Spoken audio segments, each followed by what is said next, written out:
ঐতিহাসিক 18 এপ্রিল ভারতীয় আগ্রাসন বিরোধী বড়াইবাড়ি দিবস রাষ্ট্রীয়ভাবে পালনের দাবিতে জাতীয় প্রেস ক্লাবের সামনে সমাবেশ করেছে জাতীয় বিপ্লবী পরিষদ।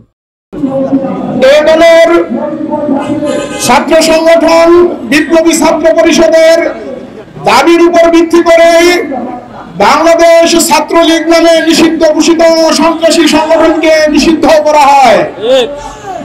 আমাদের 36 দিনের অবস্থান কর্মসূচি বিভাগ ভাস্কর্যে ফ্যাসিস্ট গণহত্যাকারী আওয়ামী লীগ নিষিদ্ধের দাবিতে এবং তাদের সকল কোথায় যায়। আমার চিটাগাং বন্দরে ভারতের মাল আসলে আগে তাকে খালাস করতে হবে, তার মাল খালাস করতে হবে, তারপরে আমাদের অপেক্ষায় থাকতে হবে।